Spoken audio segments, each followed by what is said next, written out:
The Dinosaurs is officially out, and as promised, today we will be talking about the series as a whole. This is basically a review of the whole show, but in large part, it's also just my personal thoughts about the series. Now that it's been out for a few days and I've returned to it like a couple times, I feel like I've had more of a chance to think about everything that happened, let it marinate a little bit. I've spoken with other people about it, and I think that I've reached some conclusions that I would like to discuss right here and give you my overall final thoughts about the Netflix series known as The Dinosaurs, narrated by Morgan Freeman, executive producer Steven Spielberg, and done by Silverback Films. Let's get into it. So, first of all, I want to talk about the CGI. The CGI was a hot topic of this documentary. A lot of people do think that some of the CGI was pretty bad. A lot of people think that the CGI was pretty good. A lot of people think that the CGI was AI and was not actually CGI at all.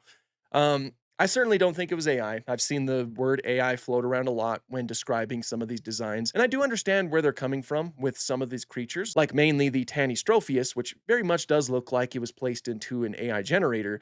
But I certainly don't really think that AI was used, especially like in the animations or anything like that. Nowadays, I think that people are starting to use the word AI to describe something that they think doesn't look good, and a lot of times that could simply just be bad CGI. So I don't really think we should be doing that. I don't think we should just be using AI to describe something that looks bad. I think that kind of diminishes the actual problem that generative AI is, especially for something like paleo art or just art in general. So I certainly don't think that we should just be using it to describe bad looking things. Some of the CGI was not great. Like a lot of it, you can very clearly tell that it was just CGI, but that's practically true for any type of CGI show out there. You're gonna find some bad apples in the batch, but for the most part, I think that a lot of this CGI looked really good. Like, especially when you had some close-up shots of some of these creatures, it felt pretty realistic. You could see every little detail. And again, it looked pretty darn good. I really couldn't complain for the most part. I really don't have too much else to say about the CGI other than the fact that it is kind of a mixed bag, but I think generally speaking, it did what it was supposed to do. It made you feel like you were watching dinosaurs and other extinct reptiles on screen. So yeah, I really don't have too many issues with the CGI. But that kind of leads into our next thing, that being the creature designs. This is definitely a mixed bag. There are certainly some good designs here. Like I'd say that there was probably more hits than misses.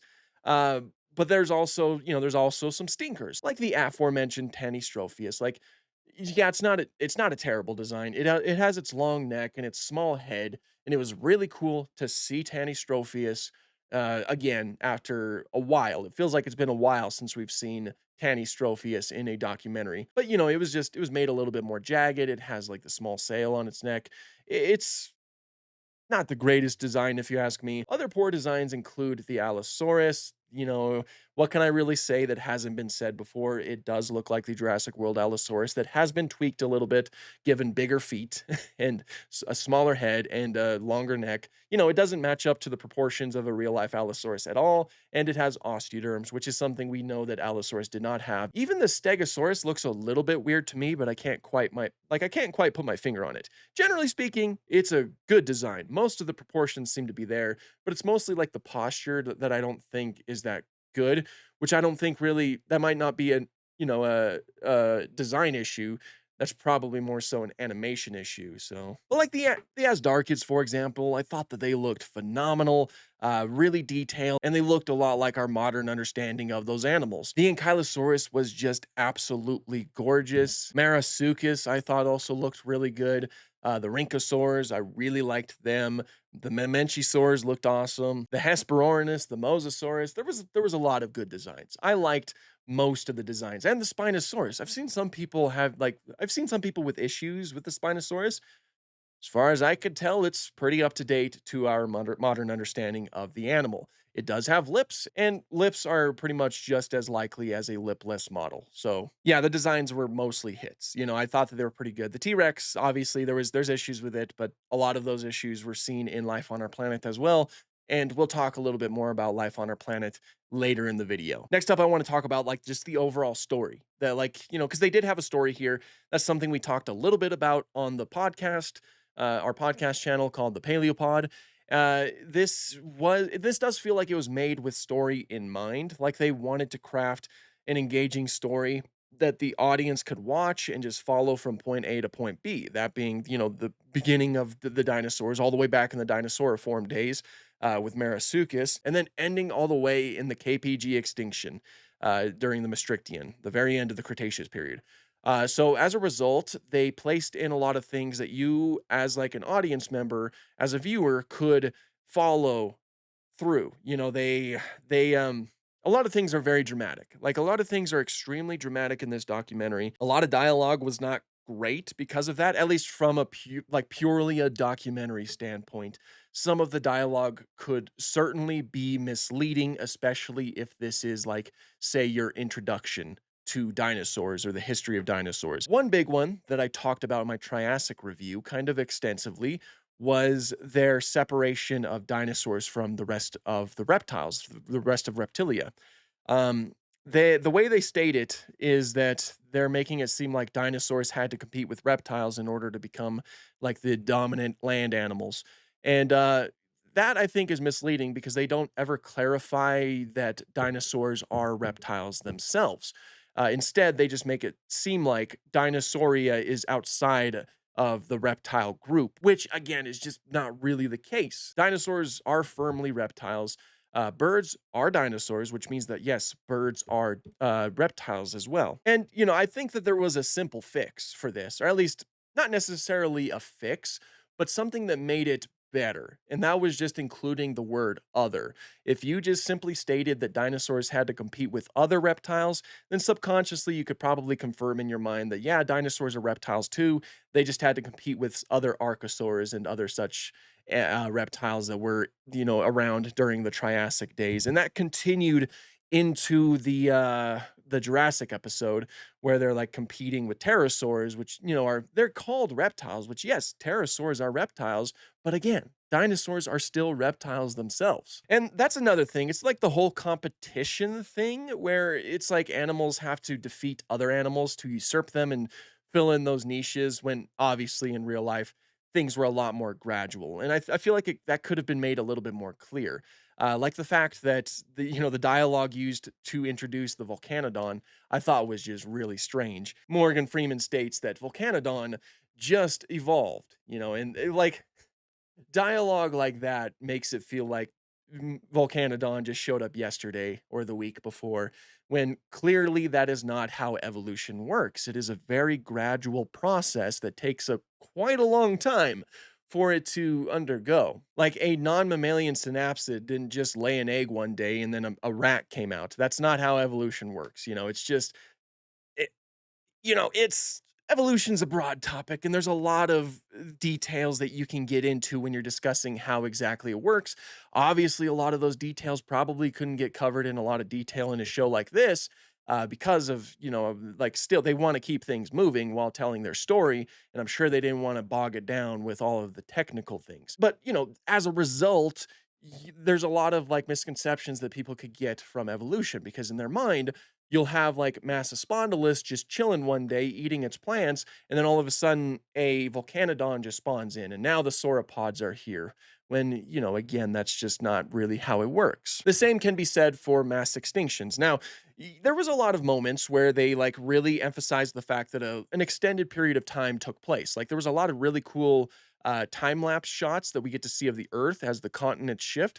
I really liked those, and I liked all the moments where they show you where we are, like in terms of like the millions of years format. But sometimes there was like some extinction level events that through the dialogue and through what was presented on screen made it feel like it all happened in just a singular day. Like I believe the end Triassic extinction, where all of a sudden there's just explosions and then the Earth is starting to crack open and all of that stuff. When a process like that was way more gradual than what was shown on screen. Those extinction level events, they were pretty huge, but they weren't instantaneous.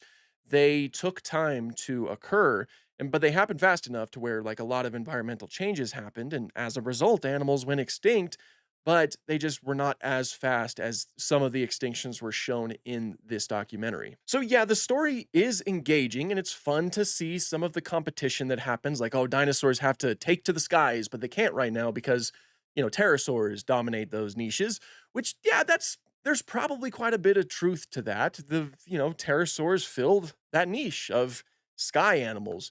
And while there were absolutely birds in the Mesozoic, like all the way back in the Middle Jurassic period, um, they never really got to the same heights that pterosaurs did. Obviously, like pterosaurs, like they were pretty abundant during the Mesozoic, and some of them reached some pretty impressive sizes. Of course, there was giraffe-sized pterosaurs that existed at some points. So some of those rivalries were, again, a lot of them were simply simplified. Some concepts were definitely simplified.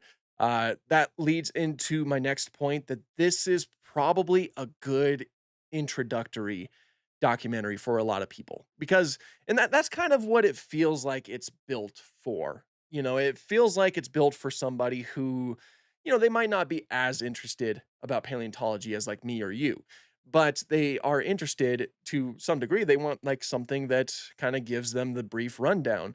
This is good in that way that maybe it can get your foot in the door. And I'll never be mad about something that acts as an introductory. I love when people get the opportunity to learn more about like paleontology in general. I absolutely think that science should be shared. That's one of my biggest goals when making content is I want people to learn more about it. That's why I try to make it as simple and as digestible as possible. I think things might have been a bit too simple in this documentary, but it might work as something that would get somebody's foot in the door, which if that happens, that is a huge plus because maybe they'll be, maybe they saw a creature that they are interested in, right? And then they go to the old Google to learn a little bit more about that creature. Like maybe somebody they were really interested about the whole Volcanodon and the Massospondylus portion. And so, hey, I'm going to go and Google Volcanodon because this documentary actually told me the name, which is great. I love that they did that. And then they can go and Google and do some research, and then maybe they'll learn a little bit more about it. And then that leads to another thing, and then another thing, and then, yay, they know more about dinosaurs. So it could work in that way. Again, I think that there are some things that were stated in this documentary that are probably going to create more misconceptions, unfortunately. But broad strokes of it all, this documentary might be pretty good at introducing somebody to the beautiful world of paleontology. So I hope that that's what's going to happen. One more thing that I want to talk about briefly is life on our planet. I did review Life on Our Planet back when it came out, and I remember considering it an overall mixed bag, kind of like this one in a way. So, what I want to do right here is basically state if I think that this was an improvement on life on our planet. Unfortunately, we're only focused on dinosaurs. We're mainly just focused on reptiles, basically, which is a little bit unfortunate. Life on our planet still did have like some non mammalian synapsids and, just had mammals in general, which was really cool. But the biggest issue with life on our planet was just how it was advertised. I think a lot of people, myself included, got the impression that we were going to be spending a lot of time in each time period, following few stories as you slowly travel through time and get to the modern day. I think that's what a lot of people expected, and that's quite clearly not what life on our planet was. Instead, it was a thing where they show you certain behaviors that happened in the past, and then they would cut to the modern day to show some similar behaviors being used in the present day, which that's a fine formula, but obviously that's not what a lot of folks were hoping for. This is like we don't cut to the modern day at all until the very end. And this does tell you that story from point A to point B. So I do think that in a lot of ways, this was a correction of life on our planet. Like I think that they heard those criticisms and then they applied some fixes to this new docu series. And I do think that it worked in its favor because they created an engaging story that offered some good information. Obviously, again, some of it I think will be misleading, but for the most part, I thought it was pretty good. So, put basically, I do think that the dinosaurs is an improvement on life on our planet. It would have just been even more perfect if we got to see like more creatures. Like there was not one synapsid that appeared in this entire thing. And that's especially really noticeable in the Triassic days because there was a group of synapsids called the cynodonts that they filled a lot of herbivorous animal roles. And we had a huge focus on Plateosaurus and herbivorous animals taking over in general after the extinction of the Rhynchosaurs.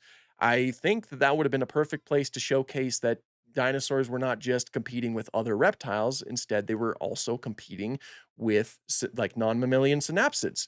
And we didn't get that. There wasn't a single synapsid. There was never once like a tiny little rodent-like animal crawling around or anything like that. which is a little bit unfortunate because that kind of narrows the worldview a little bit, makes it feel like, there was only reptiles over the millions of years that dinosaurs existed, when, of course, there was way more than reptiles that were inhabiting all kinds of different ecological niches. And even the small mammals were just as important for their environments as like the big ones are today. Now, I'm sure that a lot of that could just be budgetary reasons. It could also just be that they didn't want this story to get way too out of hand with too many variables. And I can understand that. It's just a little bit sad when you don't like have any Dicynodonts mentioned, for example, in the Triassic portion, or just no mammals at all mentioned ever, until the very end, because they kind of mention us. So there's that, I guess. So finally, I want to talk about my favorite points of the documentary. I think my favorite moments come from the Edmontosaurus completely demolishing that Asdarkid. That was just gorgeous. I thought that was beautiful. I've made a whole short about it. You should definitely go and watch it. It was like my favorite part of the whole show. And my favorite section is like the extinction of the dinosaurs. I thought that was done very well. Again, it was all kind of condensed because not like the way that it was presented, it made it feel like all of the non-bird dinosaurs went extinct right away, when like a lot of them did, but much like other extinctions, a lot of that was pretty gradual. As the environments changed, more animals went extinct, and as a result, like, of course, all of the larger non-avian dinosaurs went extinct. Only some groups of avian dinosaurs lived, but that all led into my absolutely favorite portion, the very end, where we see some paleontologists digging an incredibly well complete T-Rex skull, crazy, with very little matrix, and it explains that we're learning a lot about these long extinct animals. And we get a really nice montage of modern day dinosaurs, birds, that made me very like tear filled. It made me cry a little bit, which I quite liked. I really liked that portion. I thought that portion was very nicely done and a huge highlight of the documentary. So, what are my overall thoughts of the dinosaurs? Like, what's my final rating, I suppose? I think I'll give it like a 7.5 out of 10. Again, I think that the story is very engaging. I think a lot of people will like it because of that.